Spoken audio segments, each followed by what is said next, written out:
Haemoglobin level டக்குன்னு அதிகமாகும். ரொம்ப ஹெல்த்தியான ரெசிபி. கலேஜி ரெசிபி. நான் எப்படி செய்வேன் அப்படிங்கிறது இன்றைக்கி உங்கள் கூட வீடியோவில் ஷேர் பண்ணிக்கிறேன். அதாவது லிவர் பெப்பர் ஃப்ரை செம்ம டேஸ்டி அண்ட் ரொம்ப ரொம்ப ஈஸியான ரெசிபி. வாங்க இப்போ பார்க்கலாம். இது வந்து நான் இன்றைக்கி சின்ன வெங்காயத்தில் செய்ய போகிறேன். சின்ன வெங்காயத்தில் தான் செய்யணும்னு இல்லை, பெரிய வெங்காயத்துலேயும் செய்யலாம்.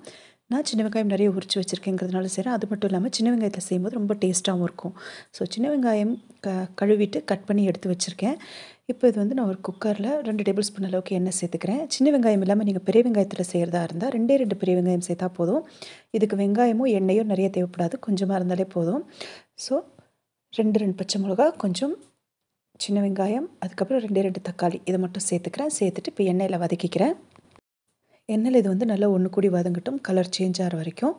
கூட வதங்கிறதுக்கு கொஞ்சம் உப்பு சேர்த்துக்கிறேன். ரொம்பவும் தொக்கு பதத்துக்கு வதங்கணும்னு அவசியம் இல்லை, ஜஸ்ட் இந்தளவுக்கு வதங்கினாலே போதும். இப்போ இதில் வந்து ஒரு 2 டேபிள் ஸ்பூன் அளவுக்கு நான் இஞ்சி பூண்டு பேஸ்ட்டு சேர்த்துக்கிறேன். இந்த பேஸ்ட்டு சேர்த்ததுக்கப்புறம் அது பச்சை வாசனை போகிற வரைக்கும் கொஞ்சம் வதக்கிட்டு, இப்போ இதில் ஒரு கைப்பிடி அளவுக்கு கொத்தமல்லி, ஒரு கைப்பிடி அளவுக்கு புதினா இதையும் கட் பண்ணி சேர்த்து வதக்கிக்கிறேன். இப்போ இதில் ஸ்பைசஸ் பவுடர் சேர்த்துக்கலாம். இதுக்கு அதிகமான மசாலா எதுவுமே தேவைப்படாது, ரொம்ப சிம்பிள் அண்ட் ஈஸி. ஏற்கனவே நான் சொன்ன மாதிரி இப்போ இதில் காரத்துக்கு தேவையான அளவு கொஞ்சமாக மிளகாய்த்தூள். இது வந்து பெப்பர் ஃப்ரைங்கிறதுனால பெப்பர் தான் தூக்கலாக சேர்த்துக்கணும். ஸோ பெப்பர் வந்து காரத்துக்கு ஏற்ற மாதிரி 2 டேபிள் ஸ்பூன் 3 டேபிள் ஸ்பூன் சேர்த்துக்கலாம். கூடவே டீஸ்பூனில் கொஞ்சமாக கரம் மசாலா, அதே மாதிரி 2 ஸ்பூன் அளவுக்கு சீரகத்தூள் இதையும் சேர்த்துக்கிறோம். சேர்த்துட்டு நல்லா மிக்ஸ் பண்ணி வதக்கிக்கலாம். அதாவது கலேஜி சேர்த்துட்டு, அதாவது லிவர் சேர்த்துட்டு நல்லா மிக்ஸ் பண்ணி வதக்கிக்கலாம். இப்போ இதை ஒன்று கூடி வதங்கிறதுக்கு ஒரு 5 நிமிஷம் இல்லை 10 நிமிஷம் நல்லா வதக்கிட்டோன்னா மீடியம் ஃப்ளேமில் போதும்.